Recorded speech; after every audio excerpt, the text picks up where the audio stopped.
राधे कृष्णा दोस्तों। महाभारत का एक रोचक प्रसंग जो अंतर्मन को छूता है। महाभारत युद्ध समाप्त हो चुका था। युद्ध भूमि में यत्र तत्र योद्धाओं के फटे वस्त्र, मुकुट, टूटे शस्त्र, टूटे रथों के चक्के, छज्जे आदि बिखरे हुए थे और वायुमंडल में पसरी हुई थी घोर उदासी। गिद्ध, कुत्ते, सियारों की उदास और डरावनी आवाजों के बीच उस निर्जन हो चुकी उस भूमि में द्वापर का सबसे महान योद्धा देवव्रत यानी कि भीष्म पितामह सरसैया पर पड़े सूरज के उत्तरानारायण होने की प्रतीक्षा कर रहे थे, वो भी अकेले। तभी उनके कानों में एक परिचित ध्वनि शहद घोलती हुई पहुंची। प्रणाम पितामह। भीष्म के सूख चुके अधरों पर एक मरी हुई मुस्कुराहट तैर उठी। बोले, आओ देवकी नंदन, स्वागत है तुम्हारा। मैं बहुत देर से तुम्हारा ही स्मरण कर रहा था। कृष्ण बोले, क्या कहूँ पितामह, अब तो यह भी नहीं पूछ सकता कि कैसे हैं आप। भीष्म चुप रहे। कुछ क्षण बाद बोले, पुत्र युधिष्ठिर का राज्याभिषेक करा चुके केशव, उनका ध्यान रखना।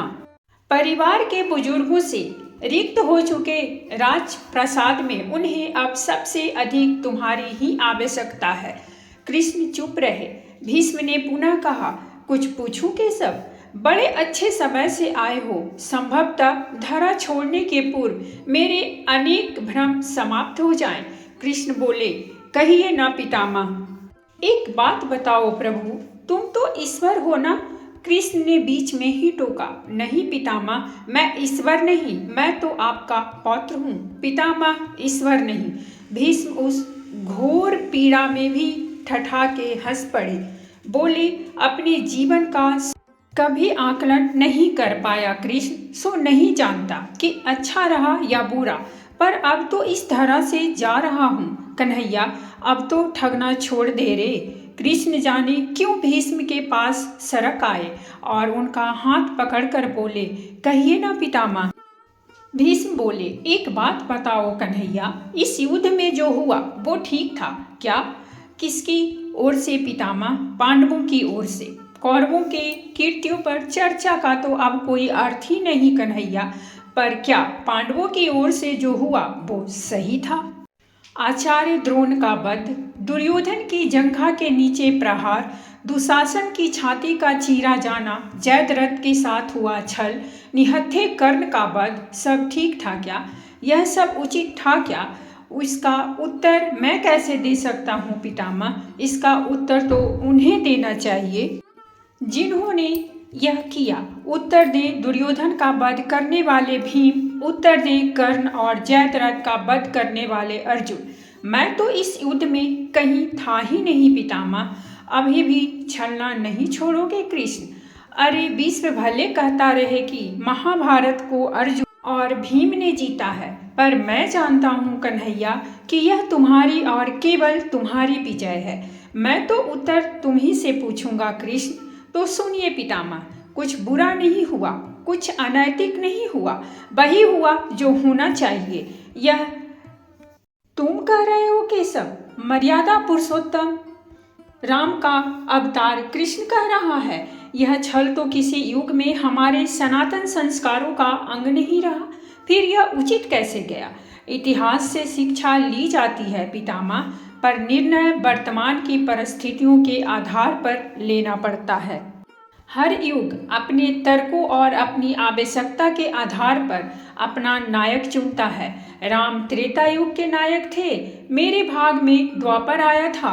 हम दोनों का निर्णय एक साथ नहीं हो सकता पितामह। नहीं समझ पाया कृष्ण? तनिक समझाओ तो। राम और कृष्ण की परिस्थितियों में बहुत अंतर है पितामह। राम के युग में खलनायक भी रावण जैसा शिव भक्त होता था, तब रावण जैसी नकारात्मक शक्ति के परिवार में भी विभीषण जैसे संत हुआ करते थे। तब बाली जैसे खलनायक के परिवार में भी तारा जैसी विदुषी स्त्रियां और अंगद जैसे सज्जन पुरुष होते थे। उस युग में खलनायक भी धर्म का ज्ञान रखता था, इसीलिए राम ने उनके साथ कहीं छल नहीं किया। किंतु मेरे युग के भाग में कंस, जरासंध, दुर्योधन, दुशासन, शकुनी, जयद्रथ जैसे घोर पापी आए हैं। उनकी समाप्ति के लिए हर छल उचित है पितामह। पाप का अंत आवश्यक है पितामह, वह चाहे जिस विधि से। तो क्या तुम्हारे इन निर्णयों से गलत परंपराएं नहीं प्रारंभ होंगी केशव? क्या भविष्य तुम्हारे इन छलों का अनुसरण नहीं करेगा? और यदि करेगा तो क्या यह उचित होगा? भविष्य तो इससे भी अधिक नकारात्मक आ रहा है पितामह। कलयुग में तो इतने से भी काम नहीं चलेगा। वहाँ मनुष्य को कृष्ण से भी अधिक कठोर होना होगा, नहीं तो धर्म समाप्त हो जाएगा। जब क्रूर और अनैतिक शक्तियाँ सत्य एवं धर्म का समूल नाश करने के लिए आक्रमण कर रही हूँ तो नैतिकता अर्थहीन हो जाती है पितामह। तब महत्वपूर्ण होता है विजय, केवल विजयी। भविष्य को यह सीखना ही होगा पितामह। क्या धर्म का भी नाश हो सकता है केशव? और यदि धर्म का नाश होना ही है तो क्या मनुष्य इसे रोक सकता है? सब कुछ ईश्वर के भरोसे छोड़कर बैठना मूर्खता होती है पितामह। ईश्वर स्वयं कुछ नहीं करता, केवल मार्गदर्शन करता है। सब मनुष्य को ही स्वयं करना पड़ता है। आप मुझे भी ईश्वर कहते हैं ना, तो बताइए ना पितामह, मैंने स्वयं इस युद्ध में कुछ किया क्या? सब पांडवों को ही करना पड़ा ना। यही प्रकृति का संविधान है। युद्ध के प्रथम दिन यही तो कहा था मैंने अर्जुन से, यही परम सत्य है। भीष्म अब संतुष्ट लग रहे थे। उनकी आंखें धीरे धीरे बंद होने लगी थीं। उन्होंने कहा, चलो कृष्ण, यह इस धरा पर अंतिम रात्रि है। कल संभवतः चले जाना हो। अपने इस अभागे भक्त पर कृपा करना कृष्ण। कृष्ण ने मन में ही कुछ कहा और भीष्म को प्रणाम कर लौट चले। पर युद्ध भूमि के उस डरावने अंधकार में भविष्य को जीवन का सबसे बड़ा सूत्र मिल चुका था। जब अनैतिक और क्रूर शक्तियां सत्य और धर्म का विनाश करने के लिए आक्रमण कर रही हूँ तो नैतिकता का पाठ आत्मघाती होता है। कृष्ण और भीष्म के बीच क्या संबंध है? भीष्म पितामह बहुत शक्तिशाली और कृष्ण भक्त थे। उन्होंने शरीर छोड़ते समय भगवान कृष्ण के नामों का जाप किया। भीष्म पितामह अकेले ही युद्ध रोक सकते थे, क्योंकि उन्हें लड़ते देख सभी भाग जाते। भीष्म ने अधर्मियों का साथ दिया, हालांकि वह अच्छी तरह जानते थे कि कृष्ण स्वयं भगवान हैं।